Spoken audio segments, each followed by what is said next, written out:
Chair, and I recognize Mr. Jordan from Ohio. Thank you, Mr. Chairman. Mr. Hudson, who is Salim Saeed and Amy Bach? I recognize those names as defendants in the Feeding Our Future trial. They ran Feeding Our Future, is that right? That's correct. And they've been indicted? That's correct. They've been convicted? That's correct. And they're in jail waiting sentences, is that right? As I understand it. Okay, I want to go back, because earlier with Mr. Gill, you said that they overlooked the fraud. I think it's worse than that. I think they helped it along. I'm going to go to this meeting that took place, or actually I want to go to March 30th, 2021. Is it true back in March of 2021, the Minnesota Department of Education suspended payments to Feeding Our Future, that program? Is that right? I believe that's correct. And then a month later, they resumed payments. That's correct. What caused them to change their mind? In my opinion, what caused them to change their mind was pushback from their constituency within the Somali community who accused the state agencies of being racist. But what caused them to stop it in the first place? Was it whistleblowers coming forward? Was it like this something's not right here? What happened? Apologize for the misunderstanding. The reason they stopped the funds in the first place is because they had credible allegations that there was fraud taking place. From whistleblowers and others. Correct. And just they're doing their job looking, this doesn't make sense. We got all these programs, no one's getting fed, and yet money's going out the door like crazy, so they suspended it. And then they started it back up, right? Was there any threat of a lawsuit from the Somali community and folks affiliated with Feeding Our Future? Mr. Jordan, there was more than a threat. They actually did. They did? And what was the alleged claim in that lawsuit? That they were victims of racial discrimination. Oh, they played the race card, huh? All this fraud going on, money going out, and they played the race card. Now, it was when I talked about not just overlooking it, there was a meeting that took place between the Attorney General and affiliates of Feeding Our Future. Is that right? That is correct. And what happened at that meeting? Do we know?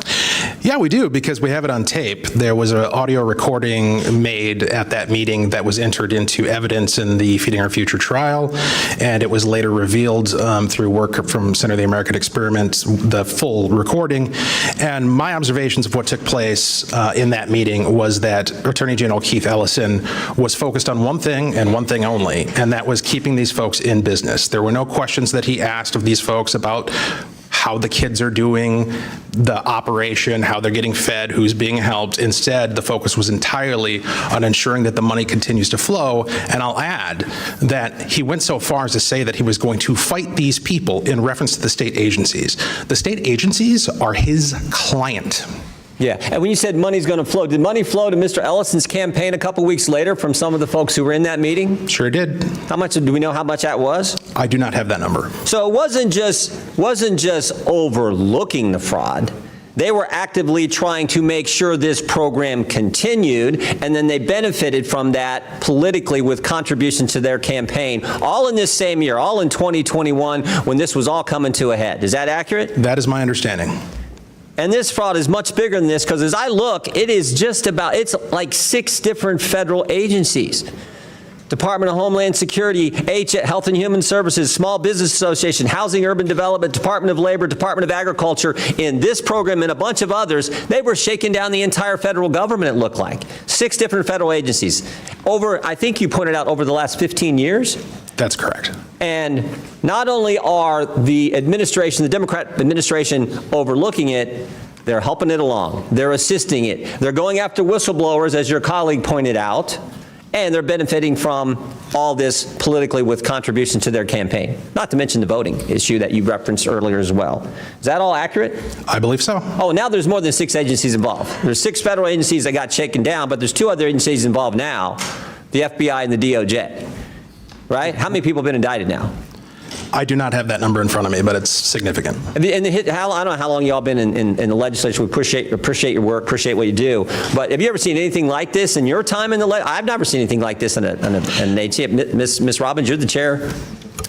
No, sir, we have never seen anything on this scale. It is unbelievable. As Joe Thompson said, it is breathtaking and cannot be overstated. Yeah, well, God bless you all. Ms. Rankin, or Ms. Rarick, excuse me, I'll give you the last word. Thank you. So I've been there since 2013, and I have been yelled at by Democrats over and over again throughout our time there to say that there is no fraud, this is just made up. Yeah, this is the template. You see this all the time. The left will tell a lie. We're feeding kids when they're not, when they're just shaking down the taxpayer. The left will tell the lie. The media will report the lie or not report when the truth comes out. And then when you tell the truth, they call you a racist. It's as old as time. We see it all the time. This is so wrong. God bless you all for coming forward and getting the facts to the people of Minnesota, and more importantly, to the people of this great country. I yield back.